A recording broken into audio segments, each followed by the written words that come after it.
नमस्कार साथियों, मैं सीमा यादव। उम्मीद करती हूँ आप सभी अच्छे होंगे। शुरू करती हूँ तमस का अगला भाग। बक्सी जी परेशान हो रहे थे, न मास्टर रामदास पहुंचा न देशराज। गाएगा कौन? प्रभात फेरी में कम से कम एक तो गाने वाला होना ही था। कुछ न हुआ तो वह खुद ही गा लेंगे, लेकिन जो लोग जिला कमेटी से तनख्वाह पाते हैं उन्हें भी तो पहुंचना चाहिए था। देख लेना मेहता जी, हम प्रभात फेरी शुरू कर देंगे। 3 गलियां लांग जाएंगे तो मास्टर दौड़ा आएगा, कहेगा बछड़ा दूध पी गया, मैं क्या करता। इस तरह ये लोग काम करते हैं। फिर अन्य सदस्यों को संबोधित करके बोलते हैं, कश्मीरी लाल अब और इंतजार नहीं किया जा सकता, शुरू करो तुम। पर कश्मीरी लाल को लोगों की टांग खींचने में मजा आता था। झट से जनरल की ओर मुखातिब होकर बोला, तकरीर करो जनरल, तकरीर। प्रभात फेरी शुरू करने से पहले तकरीर होनी चाहिए। जनरल को और क्या चाहिए, फौरन छड़ी झुलाता, लेफ्ट राइट करता सड़क के किनारे एक पत्थर पर खड़ा हो गया। यह क्या कर रहे हो कश्मीरी लाल? यार कोई बेला वक्त देखा करो, बक्सी जी ने खींच कर कहा। तुम नहीं जानते, प्रभात फेरी हो तो सीधा कहो। फिर जनरल की ओर बढ़ गए, लेकिन जनरल तकरीर शुरू कर चुका था। साहिवान, कोई नहीं साहिवान वाहिवान, नीचे उतर आओ। बक्सी जी ने हाथ झुलाकर कहा, सुबह सुबह ये तमाशा क्यों करवाते हो? मेरी जवान कोई बंद नहीं कर सकता, जनरल ने पत्थर पर खड़े होकर कहा।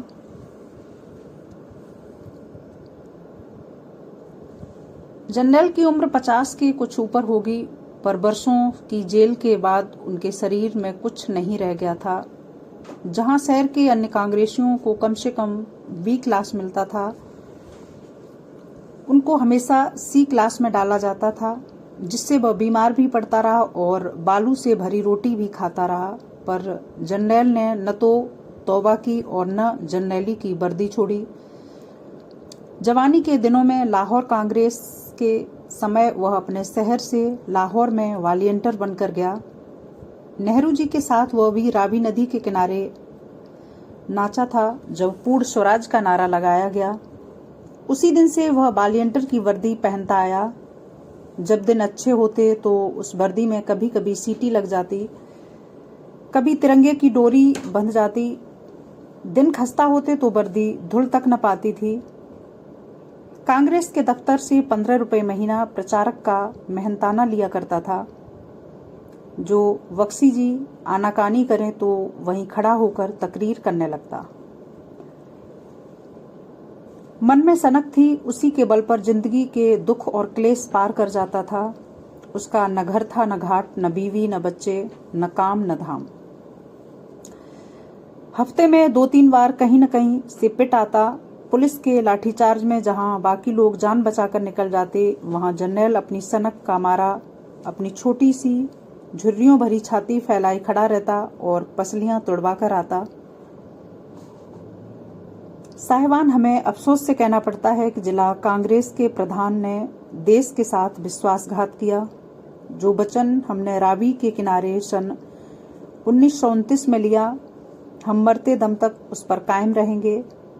आपका बहुत वक्त न लेता हुआ मैं इतना ही कहूंगा कि कोई माई का लाल अभी तक पैदा नहीं हुआ जो कांग्रेस के उसूलों की खिलाफ वर्जी करे। मेहता जी किस खेत की मूली हैं, हम इनसे भी निपटेंगे और इनके पिट्ठुओं से भी। जोर का ठहाका हुआ।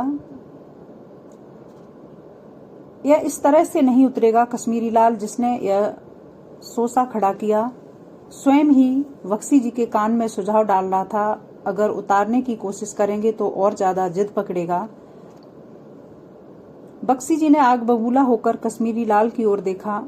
ताली बजाएंगे तो यह उतर आएगा, आप चिंता नहीं करें। 2-3 बार तालियां बजाएंगे, अपने आप तकरीर खत्म कर देगा। कहते हुए कश्मीरी लाल ने ताली बजाई। साहिबान, मैं आपका ज्यादा वक्त न लेता हुआ शुक्रिया अदा करता हूँ जो आपने इतने सब्र और संतोष के साथ मेरे इन टूटे फूटे लफ्जों को सुना। मैं आपको यकीन दिलाता हूँ कि वह दिन दूर नहीं जब हिंदुस्तान आजाद होगा। कांग्रेस अपने मकसद में जरूर कामयाब होगी जो शपथ मैंने रावी के किनारे ली। खूब खूब, बहुत खूब। कश्मीरी लाल ने फिर ताली बजाई। साहिबान, मैं आपका शुक्रिया अदा करता हूँ। मैं आपके सामने फिर किसी दिन हाजिर होऊंगा। और नारा लगाए इंकलाब।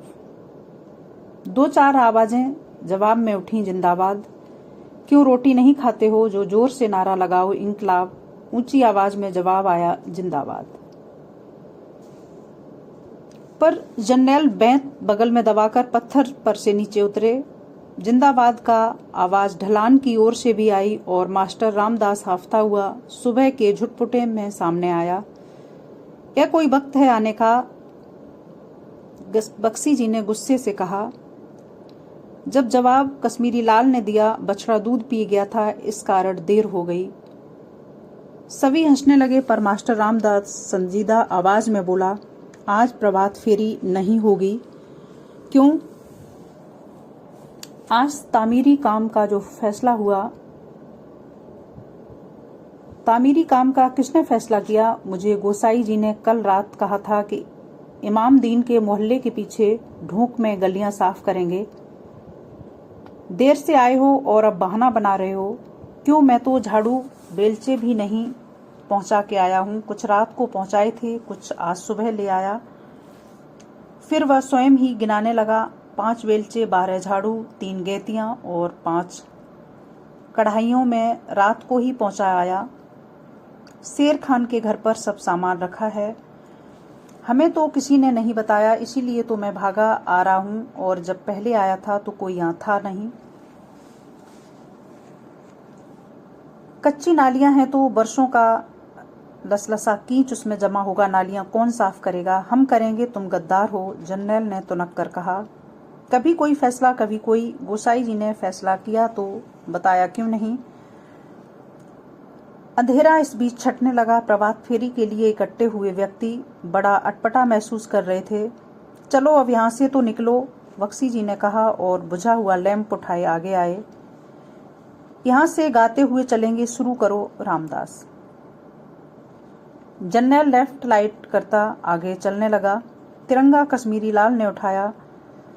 रामदास ने प्रभात फेरी का पुराना गीत, जिससे सदा प्रभात फेरी शुरू की जाती थी और जो कभी भी जम नहीं पाया था, अपनी ऊंची बेसुरी आवाज में शुरू किया।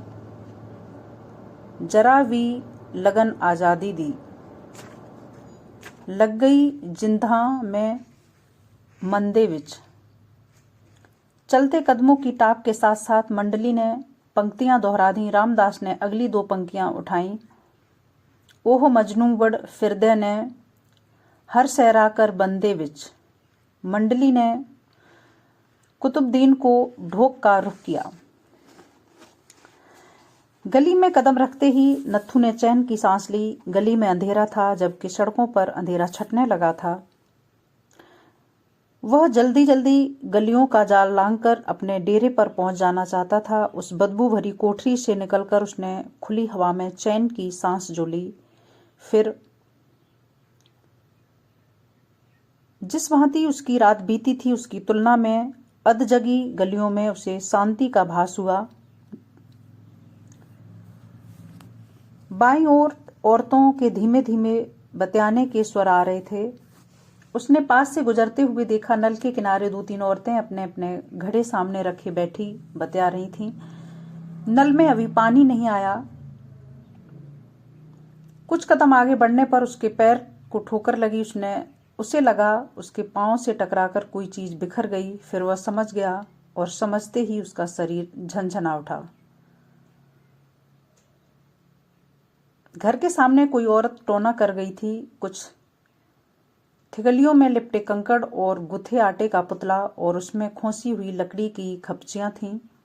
कोई बदनसीब औरत अपना क्लेश किसी दूसरे के घर में डालने के लिए टोना कर गई थी।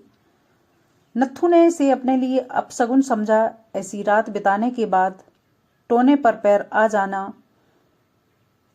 उसे गहरी खींच उठी, पर दूसरे ही क्षण वह संभल गया। आमतौर पर ये टोने बच्चों पर से ग्रह टालने के लिए किए जाते, जबकि नत्थू के कोई औलाद नहीं थी। वह आश्वस्त सा फिर आगे बढ़ गया।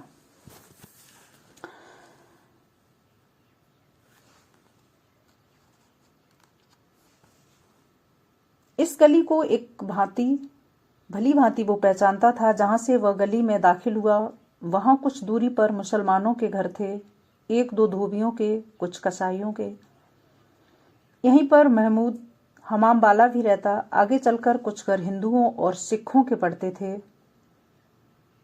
गली के अगले छोर तक पहुंचते पहुंचते फिर मुसलमानों और सिखों के घर शुरू हो जाते। एक घर के अंदर से गुजरते हुए उसे अंदर से किसी बूढ़े की आवाज आई, या अल्लाह कुल दी खैर कुलदा भला। बूढ़ा जागकर सभी के कुल की दुआ कर रहा था। फिर उसके खांसने की आवाज आई। वह कुछ ही कदम आगे बढ़ा होगा कि उसका दायां पैर फिर कहीं पड़ गया। उसने खींचकर पैर निकाला तो वह एक साइड गिर गया गंदी नाली में। वहां एक हल्की सी मुस्कान उसके होठों पर खेल गई। टोने का अपशगुन इस ठोकर ने जैसे धो दिया। कुछ दिन से तपिश बढ़ रही थी और आसमान में से छींटा भी नहीं पड़ रहा था। जब कभी छींटा पड़ने में देरी हो जाती तो मोहल्लों के मनचले लड़के टूटे घड़ों से गोबर और गाय घोड़े का मूत्र इकट्ठा करके किसी मूजी के घर की ड्योढ़ी में फेंक आते। इसे बारिश बुलाने का शगुन माना जाता था। ये आज़ादी का समय था।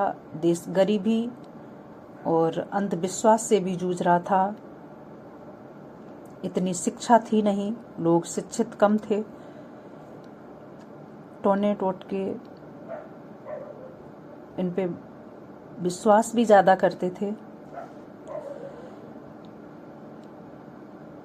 एक घर के सामने एक आदमी गली में बंधी गाय के पास खड़ा सानी पानी कर रहा था। पास ही किसी के घर से प्याले खनकने के साथ साथ चूड़ियां खनकने की भी आवाज आई। चाय तैयार हो रही थी। इतने में सामने से कोई औरत दुपट्टे में मुंह सिर लपेटे गुनगुनाती हुई पास से गुजरी। उसने हाथ में एक कटोरी ले रखी थी। कोई औरत मंदिर या गुरुद्वारे से माथा टेक के आई। नत्थू ने मन ही मन कहा, बड़े सहज सामान्य ढंग से दिन का व्यापार शुरू हो रहा था। तभी गली के सिरे की ओर से नत्थू को एक तारा बजाने और साथ में किसी फकीर के गाने की आवाज आई। यह आवाज वह पहले भी सुन चुका था, पर उसने इस फकीर को कभी देखा नहीं था। प्रभात के झुटपुटे में यह फकीर अक्सर एक तारा बजाता और धीमी आवाज में गाता हुआ शहर की गलियों में से गुजर जाया करता था।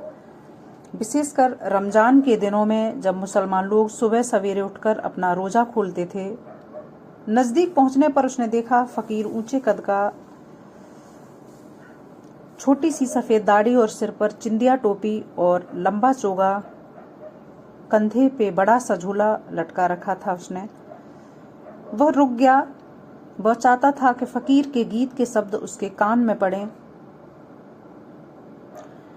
तैन्यू गाफला जाग आई चिड़िया बोल रहियां, ए गाफिल तू अभी तक सोया पड़ा है, जबकि पक्षी चहचहाने लगे हैं। फकीर गीत गाता हुआ आ रहा था। एक तारे की धीमी सी आवाज जो अक्सर नत्थू के सपनों से घुल मिल जाया करती थी और सोए सोए भी उसे प्यारी लगती थी, अब भी उसे बड़ी मीठी लगी। उसने जेब में से एक पैसा निकालकर फकीर के हाथ में दे दिया। अल्लाह सलामत रखे, घर भरे रहें, फकीर ने दुआ दी। नत्थू आगे बढ़ गया।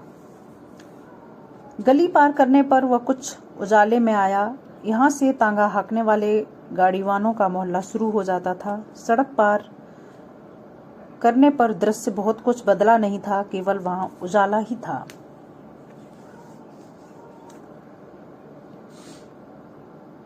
नत्थू को लगा जैसे वह टहलने निकला है। वह नहीं चाहता था कि कोई उसे देखे या पहचाने।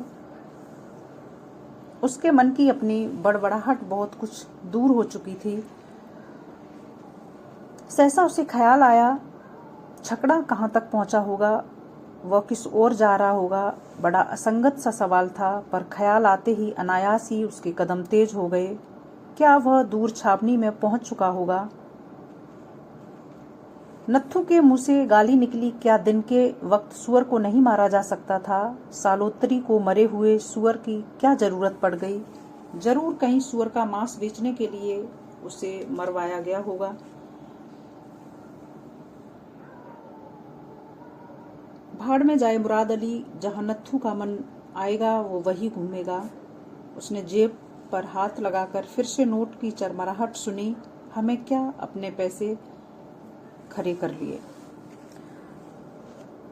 चरनी के पास पहुंचकर वह दाएं हाथ घूम गया। तभी दूर सेखों के बाग की घड़ी की आवाज सुनाई दी।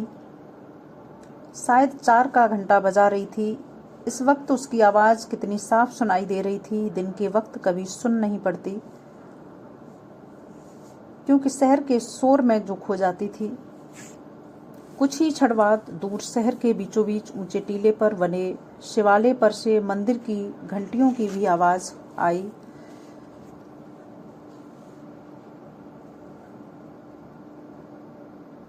उसे सुबह की शीतल सुहावनी हवा में घूमने का आनंद आ रहा था। अब वह गाड़ीवानों का मोहल्ला लांग आया और इमामदीन के मोहल्ले के बाहर कमेटी के बड़े मैदान के किनारे रेलिंग के साथ साथ चलता हुआ ढलान से उतर रहा था। यहीं पर बाहर से आने वाले सर्कस लगा करते थे, ताराबाई का सर्कस और परशुराम का सर्कस। यहीं पर वैसाखी का ढोल भी बजा करता और दंगल हुआ करते। लेकिन अब यहीं पर जलसे होने लगे थे। अब आए दिन जलसे होते। इस मैदान में मुस्लिम लीग के जलसे होते और बेलचा पार्टी के भी, जबकि कांग्रेस के जलसे यहां से दूर अनाज मंडी के पास छते हुए मैदान में होते थे। उसने जेब में से बीड़ी निकाली और ठंडी रेलिंग पर बैठकर बीड़ी के कस लगाने लगा। तभी इमामदीन के मोहल्ले के पीछे से मस्जिद में से अजान पढ़ने की आवाज आई। प्रभात का अंधेरा एक ओर परत छनकर गिर गया था और आसपास के घर कुछ कुछ साफ नजर आने लगे।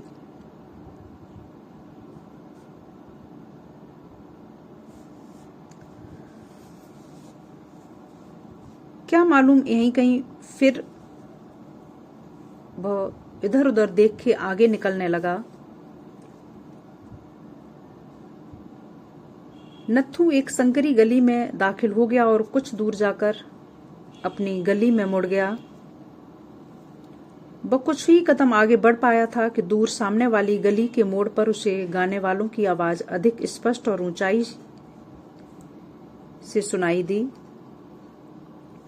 पर हवा के नारे थे, उन्हें वह बहुत दिनों से सुनता आ रहा था। यह गान मंडली कांग्रेस वालों की जान पड़ती थी, क्योंकि मंडली के आगे कोई आदमी तिरंगा झंडा उठाए आ रहा था। जब मंडली नजदीक पहुंची तो नत्थू एक और गली की दीवार के साथ सटकर खड़ा हो गया। उसने देखा 8-10 लोग थे। 2 के सिर पर सफेद गांधी टोपी थी, कुछ के सिर पर फैज टोपी, 2 एक सरदार भी थे। उसके पास से गुजरते एक आदमी ने ऊंची आवाज में नारा लगाया, कौमी नारा, वंदे मातरम, बोल भारत माता की जय, महात्मा गांधी की जय। इसके बाद सहसा केवल क्षण भर की चुप्पी के बाद कुछ ही दूरी पर, जहां एक और गली इस गली को काट गई थी, एक और नारा उठा, पाकिस्तान जिंदाबाद, पाकिस्तान जिंदाबाद, कायदे आजम जिंदाबाद।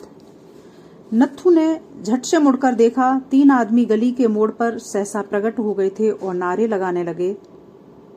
उसको लगा जैसे गली के बीचों बीच खड़े हुए गान मंडली का रास्ता रोक रहे हों। इन 3 आदमियों में से एक के सिर पर रूमी टोपी और आंखों पर सुनहरे फ्रेम का चश्मा था। वह आदमी गली के बीचों बीच खड़ा मंडली को ललकारता हुआ सा बोल रहा था, कांग्रेस हिंदुओं की जमात है, इसके साथ मुसलमानों का कोई वास्ता नहीं।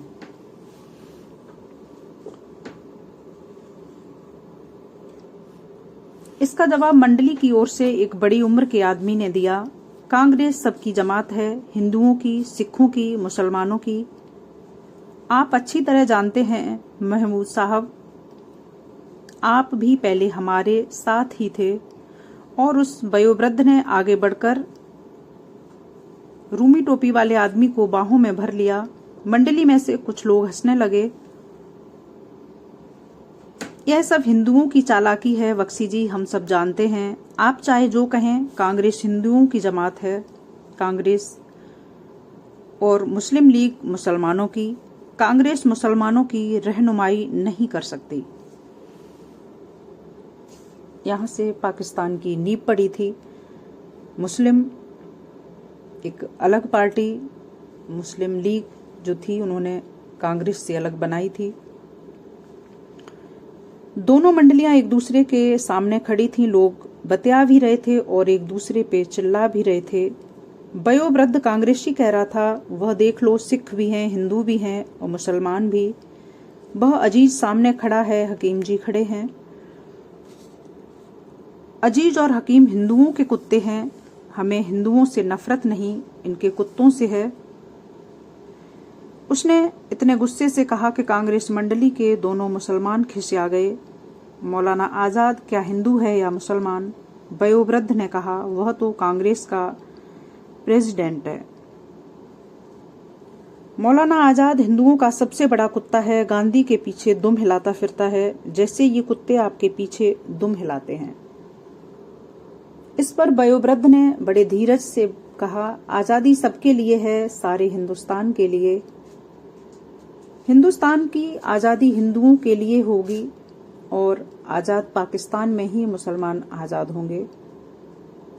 तभी गान मंडली में से एक दुबला पतला सरदार मैले कुचैले कपड़े पहने और बगल में बेंत दाबे हुए आगे बढ़ाया और चिल्लाकर बोला, पाकिस्तान मेरी लाश पर है। इस पर कांग्रेस मंडली के लोग हंसने लगे। किसी ने उसे चुप कराने को कहा। नत्थू को भी उसकी तीखी खरज आवाज सुनकर अटपटा लगा। लोगों को हंसता देख उसने समझ लिया कि कोई सनकी आदमी होगा, पर वह बोले जा रहा था, गांधी जी का फरमान है कि पाकिस्तान उनकी लाश पे बनेगा, मैं भी पाकिस्तान नहीं बनने दूंगा। लोग फिर हंसने लगे। बस जर्नैल कभी चुप भी रहा कर, बख्शी जी ने कहा।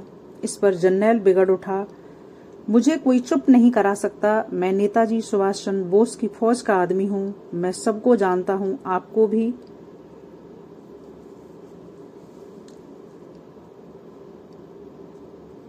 पर जब गान मंडली आगे बढ़ने लगी तो फिर रूमी टोपी वालों ने रास्ता रोक लिया। आप इधर से मत जाइए, यह मुसलमानों का मोहल्ला है। क्यों? वयोवृद्ध बोला, आप सारे शहर में पाकिस्तान के नारे लगाते हैं, कोई आपको रोकता है? और हम तो सिर्फ गीत गा रहे हैं। इस पर वह थोड़ा पिघल गया और बोला, आप लोग जाना चाहते हैं तो जाइए, लेकिन हम इन कुत्तों को तो अपने मोहल्ले से नहीं घुसने देंगे। और फिर दोनों बाहें फैला दी मानो गली का रास्ता रोक रहा हो। तभी नत्थू ने देखा रूमी टोपी वाले से थोड़ा हटकर पीछे की ओर मुराद अली खड़ा था। उसे देखते ही नत्थू का सारा शरीर झंझना उठा।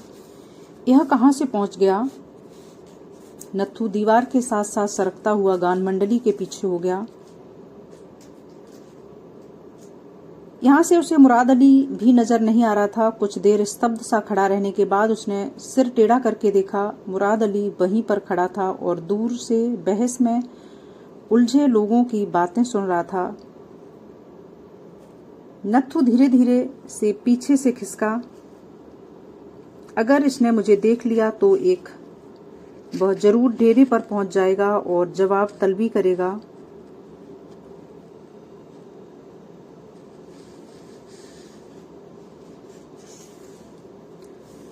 पहाड़ियों की धूमिल सी आकृतियां नजर आ रही थीं। टीले के ऊपर पहुंचकर दोनों ने अपने अपने घोड़े रोक लिए।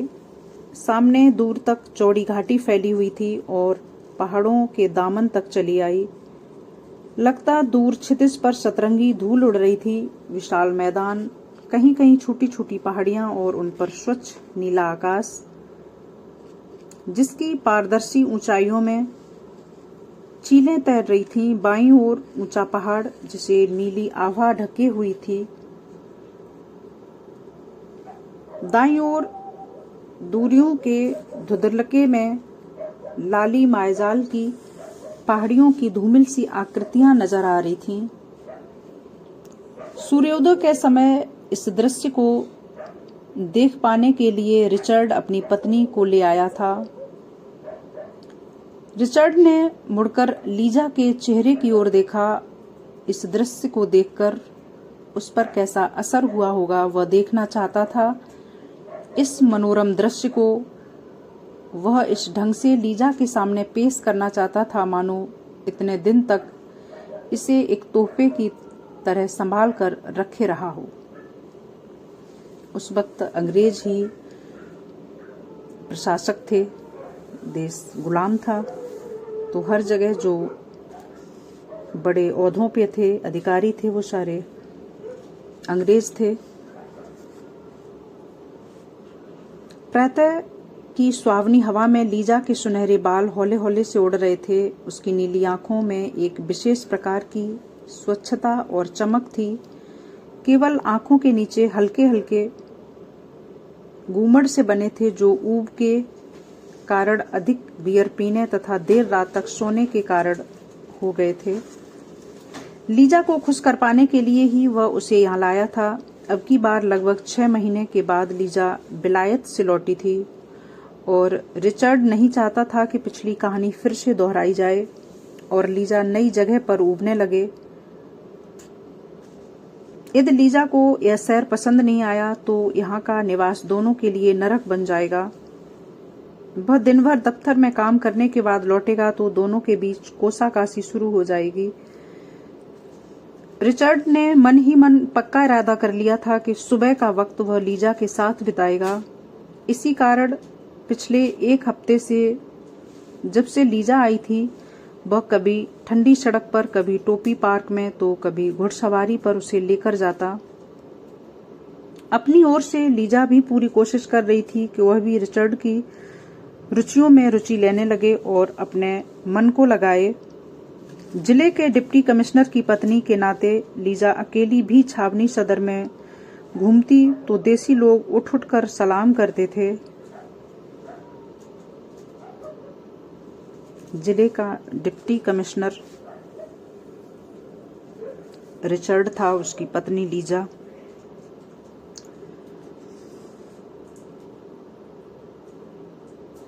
पर यहाँ कोई अकेला नहीं घूम सकता। डिप्टी कमिश्नर का समय अपना समय नहीं होता, इसलिए दोनों के ही मन के अंदर एक बात खटकती भी थी। वह ज्यादा देर तक चल नहीं पाएगी, चाहते हुए भी निभ पाएगा या नहीं। वह सुंदर है, लीजा बोली। वह सामने पहाड़ कौन सा है? क्या यहीं से हिमालय के पहाड़ शुरू होते हैं?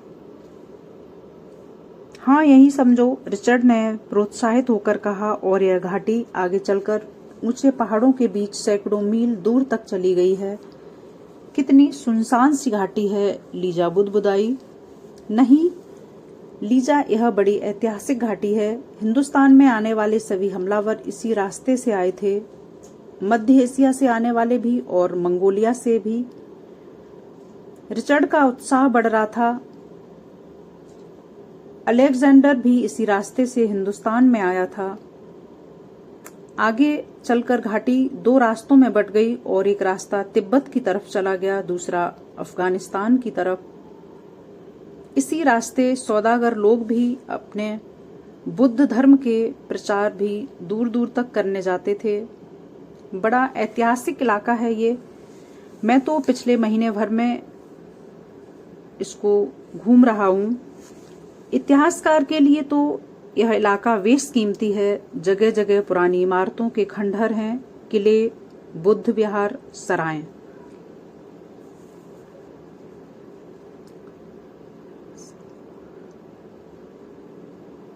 तुम तो रिचर्ड यूं बातें कर रहे हो जैसे यह तुम्हारा अपना देश हो, लीजा ने हंसकर कहा।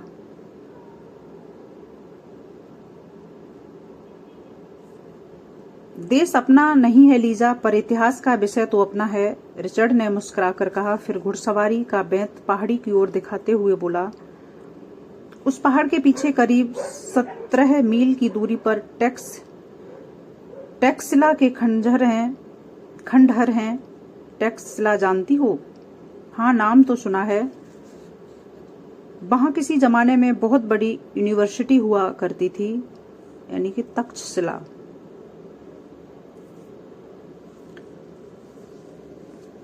लीजा मुस्कुरा दी। वह समझ गई थी रिचर्ड अब घाटी का सारा इतिहास सुनाएगा। उसे रिचर्ड का उत्साह अच्छा लगा। रिचर्ड सूखे पत्थरों के बारे में भी बड़े उत्साह से बातें करता था। उसमें बच्चों जैसा कौतूहल था। डिप्टी कमिश्नर होने के बावजूद एक प्रकार का भूलापन। काश कि वह भी इन बातों में दिलचस्पी ले सकती। वहां पर एक म्यूजियम भी है, तुम्हें अच्छा लगेगा। वहां से हाल ही में मैं गौतम बुद्ध का एक बुत लाया हूं, यानी कि पुतला, मूर्ति। क्योंकि पहले तुम्हारे पास क्या कम बुत थे जो एक और उठा लाए। वहां नजदीक ही खुदाई हो रही थी। बहुत से बुत मिले हैं। क्यूरेटर ने एक बुत मुझे भेंट किया।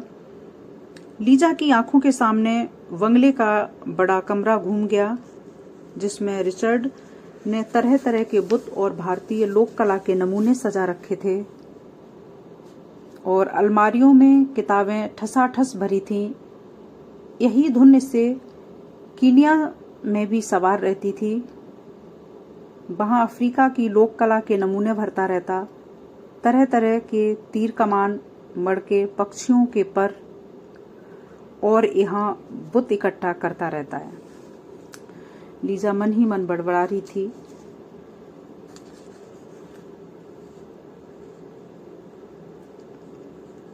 रिचर्ड एक इतिहासकार की तरह सारे छोटी छोटी चीजें ऐतिहासिक इकट्ठी करता था। लीजा का ध्यान फिर आसपास के दृश्य की ओर गया। बाईं ओर छोटे छोटे पेड़ों का घना जंगल। उसी के अंदर से घोड़े चलाते हुए वे टीले के ऊपर आए। जंगल में से निकलकर टीले के ऊपर जाने का दृश्य सुंदर सा था, और उनके आगे मैदान था जो फैलकर दूर धुंधलके में खो सा गया था। यहाँ की मिट्टी कैसी है? लाल रंग की, रिचर्ड बोला। लीजा टीलों की ओर देखती हुई फिर बोली, सड़क किधर है? क्या हम फिर से जंगल के रास्ते से ही लौटकर जाएंगे? फिर मजाक के स्वर में बोली, वह सड़क तो दिखाओ जिस पर से अलेक्जेंडर हिंदुस्तान आया था। उन दिनों पक्की सड़कें नहीं थी लीजा, लेकिन एक पुरानी सड़क लगभग 400 साल पुरानी उस टीले के पीछे से होकर चली गई है। लीजा ने रिचर्ड की ओर देखा। मोटे फ्रेम के चश्मे के नीचे रिचर्ड के चेहरे का निचला हिस्सा बड़ा नाजुक सा लगता था। लीजा का मन हुआ रिचर्ड उस इलाके के पत्थरों खंडहरों की चर्चा छोड़कर उसके साथ प्यार की बातें करे, पर रिचर्ड अपनी लहर में बोले जा रहा था। इस इलाके के लोग भी बहुत पुराने जमाने से सैकड़ों वर्षों से यहाँ बसे हुए हैं। फिर लीजा की ओर घूमकर बोला, क्या यहाँ के लोगों को तुमने ध्यान से देखा है? एक ही नस्ल के लोग हैं। नाक नक्श सबके एक जैसे, एक तरह की नाक, होंठ, चौड़ा माथा, ब्राउन रंग की आंखें। यहाँ के लोगों की आंखें ब्राउन रंग की हैं, तुमने ध्यान नहीं दिया होगा लीजा। एक ही नस्ल के कैसे हो सकते हैं रिचर्ड, जबकि तुम जानते हो कि इस रास्ते से तरह तरह के लोग आते जाते रहे हैं। नहीं नहीं लीजा, यही बात तो लोग भूल जाते हैं। रिचर्ड की आवाज में उत्तेजना आ गई थी, मानो वह अपनी किसी खोज को प्रमाणित करने जा रहा हो।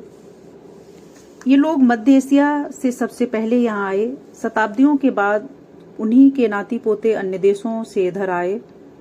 नस्ल सबकी एक ही थी। वे लोग जो आर्य कहलाए थे और 1000 वर्ष पहले यहाँ पर आए, और वे भी जो मुसलमान कहलाए थे लगभग 1000 वर्ष पहले यहाँ आए। एक ही नस्ल के लोग थे, सभी एक ही मूल जाति के भी लोग थे। इन बातों को ये लोग भी जानते होंगे। यहाँ के लोग कुछ नहीं जानते, ये वही कुछ जानते हैं जो हम इन्हें बताते हैं। फिर थोड़ी देर तक मौन रहकर बोला, ये लोग अपने इतिहास को जानते नहीं, ये केवल उसे जीते भर हैं। ये सच था कि लोग पढ़े लिखे नहीं थे, तो जानकारी नहीं थी। जो चल रहा है, जो उन्होंने अपने से आगे की पीढ़ी को देखा, वही उसी गति में वो भी चलते रहते थे। बस कोल्हू की बैल की तरह जिंदगी जिए जा रहे थे। यहाँ के लोग कुछ नहीं जानते। लीजा उबने लगी थी। रिचर्ड पर कोई धुन सवार हो जाए तो वह सब कुछ भूल जाता। जितना अधिक वह अपनी धुन में खोता जाता, उतना ही अधिक लीजा पीछे धकेल दी जाती थी। अपनी किताबों में खोया हुआ रिचर्ड या तो डिप्टी कमिश्नर था या फिर इतिहास का खोजी। लीजा को वह बहुत चाहता था, लेकिन लीजा के लिए उसके पास समय नहीं था। घर में अलमारी के सामने खड़े खड़े किसी किताब के पन्ने पलटने लगता तो उसी में डूब जाता। इसी कारण लीजा जब उबने लगती तो उसकी ऊब का कोई ठिकाना न होता। हर चीज उसे काटने को दौड़ती। नेटिव लोग जहर से लगने लगते और अंत में या तो वह नर्वस ब्रेकडाउन का शिकार हो जाती या फिर 6 महीने साल के लिए विलायत लौट जाती। यहाँ पर कोई पिकनिक स्पॉट भी है? लीजा ने रिचर्ड की बात काटते हुए पूछा। रिचर्ड को धक्का सा लगा, पर यह सवाल भी उसके लिए बहुत असंगत नहीं था। बहुत हैं। फिर अपनी छड़ी बाईं ओर ऊंचे पर्वत की ओर संकेत करते हुए बोला, उस पहाड़ की तलहटी पर पानी के झरने और घने पेड़ों के झुरमुट जल के सोते नीचे तक पहुंचकर पहाड़ में से फूटे हैं। बहुत सुंदर जगह है। हिंदुओं ने झरनों के आसपास पत्थर की चिनाई करके वहां ताल बनाया है। एक एक झरने को अलग अलग नाम दे दिया, राम और सीता और अपनी माइथोलॉजी के अन्य नामों पर। यह कहते हुए रिचर्ड मुस्कुरा दिया, यह सोचकर कि ये नाम लीजा के लिए बड़े अनूठे और अपरिचित नाम होंगे। बहुत स्थान हैं, वह कहे जा रहा था। जगह जगह पर अनजाने पीरों की कब्रें हैं जिन पर लोग दिए जलाते हैं। पुराने किले हैं, मंदिर हैं। वहां थोड़ी दाईं ओर भी एक बढ़िया पिकनिक स्पॉट है। वहां किसी पीर की कब्र है, मुसलमानों के किसी पीर की। वहां पर वसंत के मौसम में एक अनूठा मेला लगता है। दूर दूर से नाचने गाने वाली औरतें जमा होती हैं और 15 दिन तक मेला लगा रहता है। दिन को लोग जुआ खेलते हैं, रात को नाच गाना। तुम्हें कभी ले चलूंगा।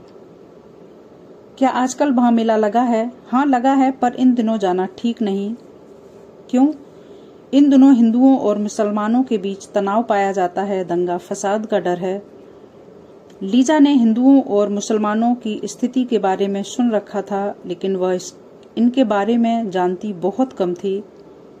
मैं तो अभी तक हिंदुओं और मुसलमानों को अलग अलग से पहचान भी नहीं सकती। तुम पहचान लेते हो रिचर्ड कि आदमी हिंदू है या मुसलमान?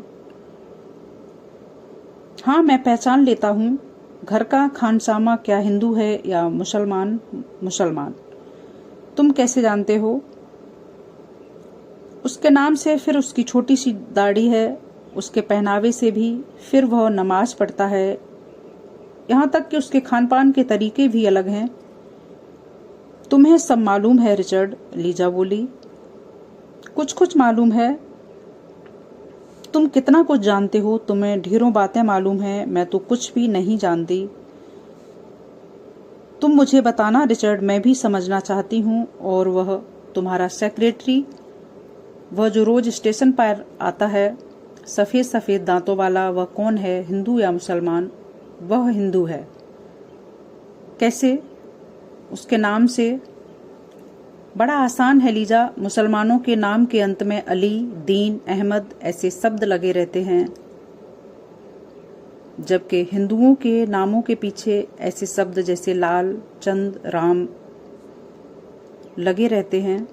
रोशन लाल होगा तो हिंदू, रोशनदीन होगा तो मुसलमान, इकबाल चंद होगा तो हिंदू, इकबाल अहमद होगा तो मुसलमान। रिचर्ड ने लीजा को हिंदू और मुस्लिम लोगों की पहचान कराई। इतना कुछ भी तो मैं नहीं जान सकी, लीजा हतोत्साहित होकर बोली। और वह टर्बन वाला आदमी कौन है जो तुम्हारी गाड़ी चलाता है, जिसकी लंबी सी दाढ़ी है? टर्बन मीन्स पगड़ी। वह सिख है, उसे पहचानना मुश्किल काम नहीं है, लीजा हंसकर बोली। सभी सिखों के नाम के पीछे सिंह लगा रहता है, रिचर्ड ने कहा। दोनों टीले पर से नीचे उतरने लगे। हवा में हल्की सी तपिश आने लगी थी। सूरज निकल आया था और वातावरण पर से रहस्य का झीना झीना पर्दा उतरने लगा था। इस इलाके में घूमने का बहुत मजा है, तुम्हें अच्छा लगेगा लीजा। हर वीकेंड कहीं न कहीं निकल जाया करेंगे। रिचर्ड का घोड़ा आगे आगे था। दोनों गोल गोल पत्थरों से सूखे नाले को पार कर रहे थे। इस वीकेंड को कहाँ चलोगे?